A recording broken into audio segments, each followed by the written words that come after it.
Welcome to Chapter 8, Wireless Security. Recently, wireless data communications have revolutionized computer networking by eliminating the need to be tethered by a cable to a network connection at an office or home. Wireless data networks are found virtually everywhere these days.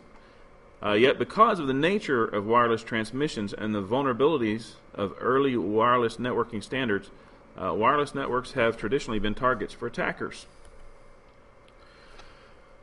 We start today with wireless attacks on Bluetooth devices. Bluetooth is basically the name given to wireless technology that uses short-range radio frequency transmissions, provides for rapid ad hoc device pairings, such as a computer and a speaker, a computer and a mouse, computer and keyboard. Bluetooth technology enables users to connect wirelessly to a wide range of computing and telecommunicating devices. Historically, Bluetooth is named after a 10th century Danish king, Harald Bluetooth Gormson, who was responsible for unifying Scandinavia. I have no idea why. Bluetooth is a personal area network, a PAN technology, designed for data communication over very short distances. Most Bluetooth devices use a Class 2 radio that has a maximum range of 33 feet. The rate of transmission is 1 million bits per second, or 1 megabit. There are two types of Bluetooth network topologies. The first, known as a piconet. When two Bluetooth devices come within range of each other, they automatically connect with one another. One device is the master and controls all the wireless traffic. The other device is a slave and takes command from the masters. If multiple piconets cover the same area, a Bluetooth device can be a member of two or more overlaying piconets. A group of piconets in which connections exist between different piconets is called a scatternet. Due to the ad hoc nature of Bluetooth piconets and scatternets, attacks on wireless Bluetooth technology are not uncommon. Two of the names for them are bluejacking and blue snarfing. I did not name these. Bluejacking is an attack that sends unsolicited messages to Bluetooth-enabled devices. Usually bluejacking involves sending text messages, but images and sounds can also be transmitted. Bluejacking is usually considered more annoying than harmful because no data is actually stolen. Blue snarfing is an attack that accesses unauthorized information from a wireless device through a Bluetooth connection, often between cell phones and laptop computers. In blue snarfing, the attacker copies emails, calendars, contact lists, cell phone pictures, or videos by connecting to the Bluetooth device without the owner's knowledge or permission.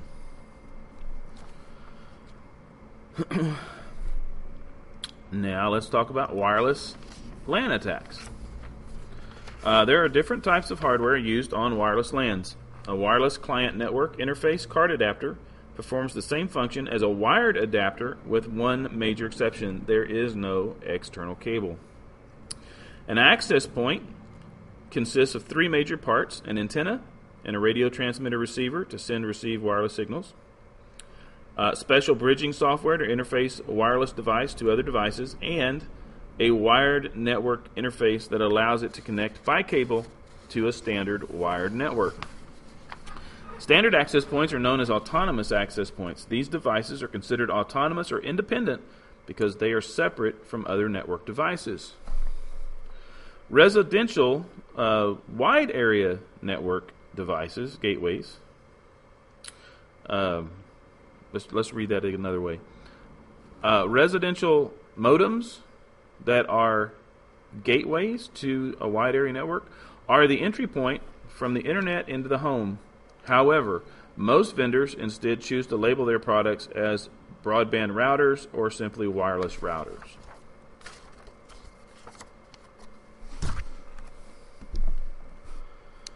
One of the first steps in attacking a wireless network is to discover it. There are several ways to discover a wireless network, especially a residential wireless network, but also business wireless networks. War driving is called so because generally someone is driving around in a car with a laptop or some wireless device to pick up signals. There's no mechanism to strictly limit who receives frames from wireless, at least the beacon frames, the announcement frames. So attackers can pick up the beaconing transmission and identify the wireless network. Wireless location mapping is the formal expression for this passive wireless discovery process. And there is war chalking. After the wireless signal has been detected, the next step is to document and advertise the location of the wireless LANs for others to use. It can either be marked, as you see on the slide, in chalk on a sidewalk, or more likely posted on a website. There can be attacks through the radio frequency spectrum. For instance, you've used Wireshark. Wireless traffic can also be captured to decode and analyze the contents of packets. Wireless network interface card adapters can operate in one of 6 modes: master, managed, repeater, mesh, ad hoc, or monitor mode. It's necessary for the wireless NIC to operate in monitor mode so that it can capture frames without first being associated with a wireless access point. And then just basic interference. There is a potential for 2 types of signal interference. A wireless device may itself be the source of interference for other devices, and signals from other devices can disrupt wireless transmissions. Some of these other devices include microwave ovens, elevators, photocopy machines, certain types of outdoor lighting systems, theft protection devices, cordless telephones, and Bluetooth devices. Attackers can likewise use intentional radio frequency interference to flood the radio frequency spectrum with enough interference to prevent a device from effectively communicating with the access point. Well, let's talk about attacks using access points.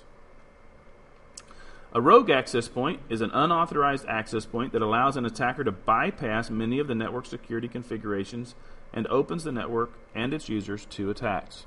That would be somebody possibly just bringing in extra wireless router from their home and plugging it into your network. An evil twin. An evil twin is an access point set up by an attacker. This access point is designed to mimic an authorized access point so that a user's device unknowingly connects to this evil twin instead of the real access point. Attackers can then capture the transmissions from the users with the evil twin. Vulnerabilities of 802.11 security.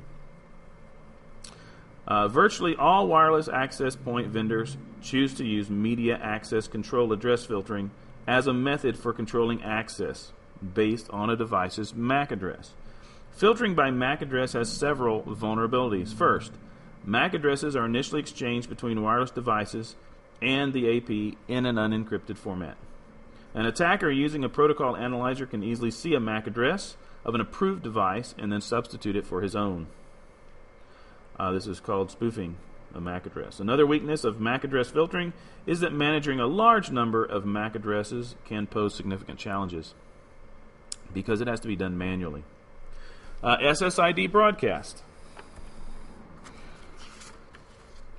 Open system authentication is weak because authentication is based on only one factor, a match of IDs. An attacker only has to determine a valid SSID in order to be authorized. The transmission of the SSID from the access point to the wireless device is called an SSID broadcast. For a degree of protection, some wireless security sources encourage users to configure their APs to prevent the beacon frame, which is the broadcast, from including the SSID, and instead require the user to enter the SSID manually on the device. However, the SSID can be easily discovered even when it's not contained in beacon frames because it is transmitted in other management frames sent by the access point. Attackers with protocol analyzers can still detect the SSID. Turning off the SSID broadcast may prevent users from being able to freely roam from one access point coverage to another, so it is not always possible or convenient to turn off this SSID beaconing.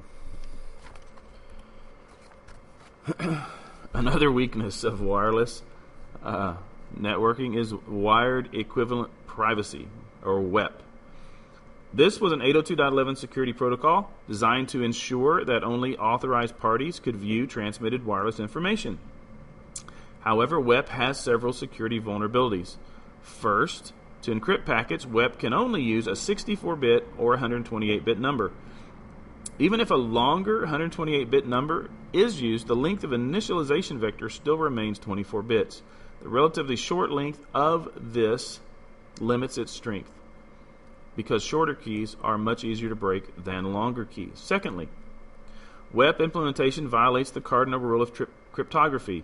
Anything that creates a detectable pattern must be avoided. WEP has detectable patterns. Because of the weaknesses of WEP, it is possible for an attacker to identify two packets derived from the same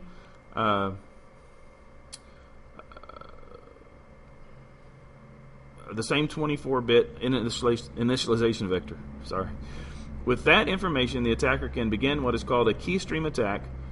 A key stream attack is a method of determining the key stream by analyzing two packets that were created from the same initialization vector. I believe some of my students have seen WEP broken in less than 15 minutes. Some people say it can be broken in less than 3 minutes if you know what you're doing. So, solutions to some of these security holes. Wi-Fi protected access, WPA.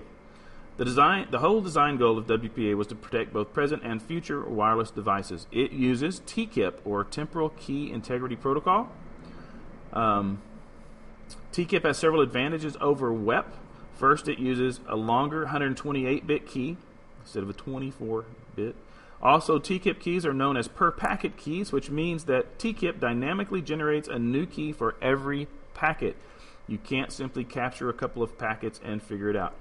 WP also replaces the cyclic redundancy check, or CRC function, with the message integrity check, or MIC, which is designed to prevent an attacker from capturing, altering, and resending data packets. Pre-shared key authentication uses a passphrase, or PSK, uses a passphrase to generate the encryption key. Unlike WEP, the PSK is not used for encryption, but instead serves as the starting point for mathematically generating the keys. There are some vulnerabilities of WPA. Like WEP, the distribution and sharing of PSK keys is performed manually without any technology security protections. The keys can be distributed by telephone, email, or text message. In other words, you can send your passkey around. Any user who obtains the key is then assumed to be authentic and approved. Standard security practices call for keys to be changed on a regular basis, and changing the PSK key requires reconfiguring the key on every device that uses the same key. To allow a guest user to have access to a PSK, the key has to be given to that person. To allow access to the PSK device, the key must be given to that guest. The second area of PSK vulnerability is the use of passphrases. A PSK is a 64-bit hexadecimal number.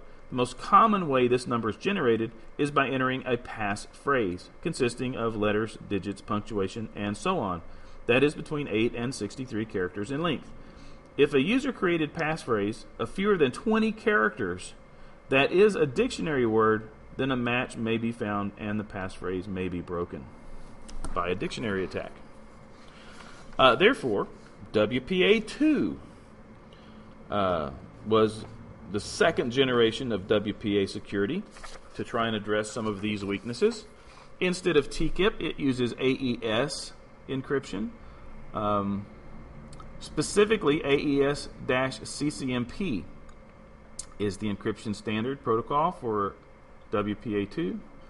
The AES algorithm processes blocks of 128K bits, yet the length of the cyber keys and the number of rounds can vary depending on the level of security required. The available key lengths are 128, 192, and 256 bits. 802.1x authentication blocks all traffic on a port-by-port basis until the client is authenticated using credentials stored on an authentication server. Port security prevents an unauthorized device, either wired or wireless, from receiving any network traffic until it can be verified. A framework for transporting the authentication protocols is known as the Extensible Authentication Protocol, or EAP. Despite its name, EAP is a framework for transporting authentication protocols instead of being an authentication protocol itself. There are two common protocols for EAP. One is lightweight EAP, known as LEAP, and is proprietary, developed by Cisco Systems, and protected EAP, or PEAP, which was designed to simplify the deployment of 802.1x by Microsoft. Other things you can do for wireless security. You should be careful about your antenna placement.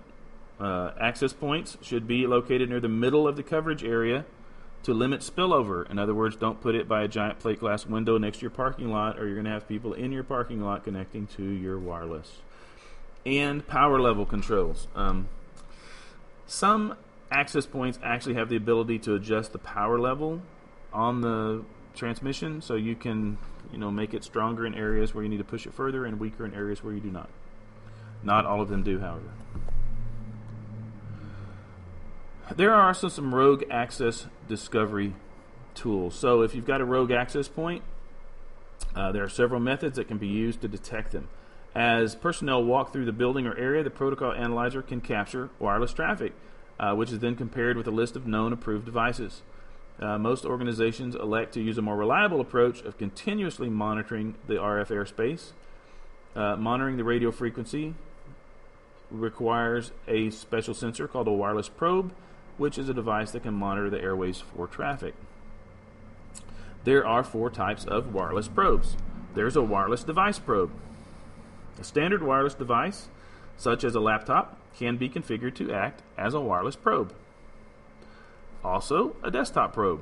Instead of using a mobile device, you could use a desktop probe that utilizes a standard desktop PC. There is an access point probe, which means some access point vendors have included in their access points the functionality of detecting neighboring APs, friendly as well as rogue. And there is a dedicated probe. A dedicated probe is designed to exclusively monitor the radio frequency for transmissions.